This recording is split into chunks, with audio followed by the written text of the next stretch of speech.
Europe is no longer treating war as a distant nightmare or a historical memory. Across the continent, something profound is shifting.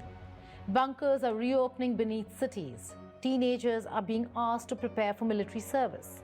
Defense budgets are exploding. And behind closed doors, NATO is rehearsing the movement of hundreds of thousands of troops toward Russia's borders. This is not panic, and it is not rhetoric. It is quiet, deliberate preparation, driven by the belief that peace can no longer be taken for granted.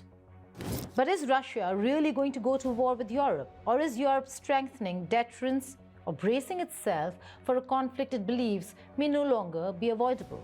Hello and welcome. You're watching Statecraft with me, Geeta Mohan.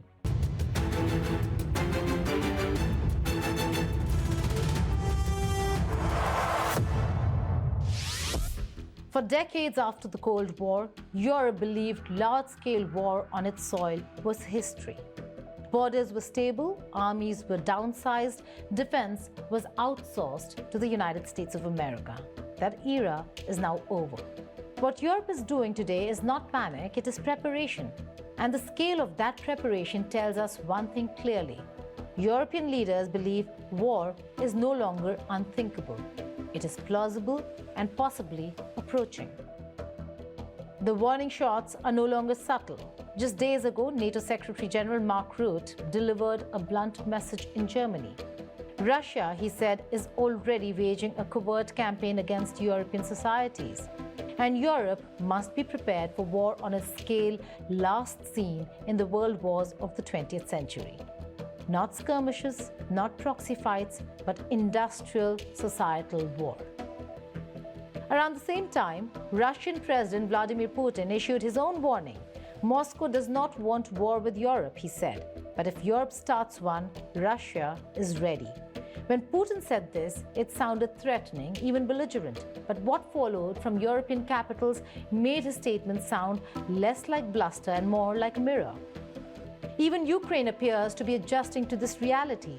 President Volodymyr Zelensky, once uncompromising about NATO membership, is now signaling flexibility.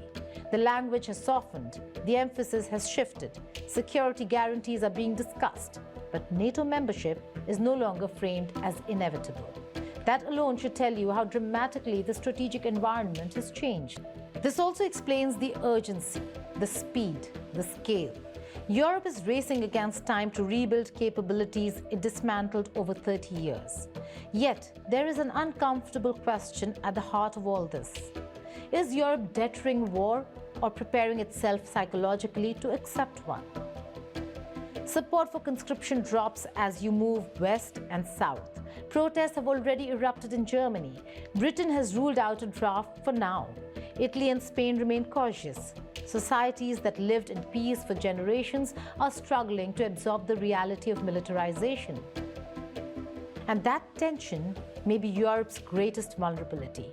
You can build bunkers, you can print budgets, but can democratic societies sustain war readiness without breaking internally?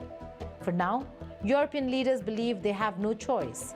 They argue that weakness invites aggression, that preparation prevents conflict, that deterrence works only if it is visible and credible. Whether that belief holds will depend on Ukraine. If the war there de-escalates through a negotiated settlement, Europe's mobilization may slow. If it escalates or spreads, this silent mobilization will become loud, fast, and irreversible.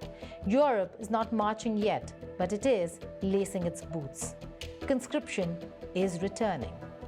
The silent mobilization has begun, not because war is certain, but because Europe believes the cost of being unready would be far greater. Thank you for watching Statecraft.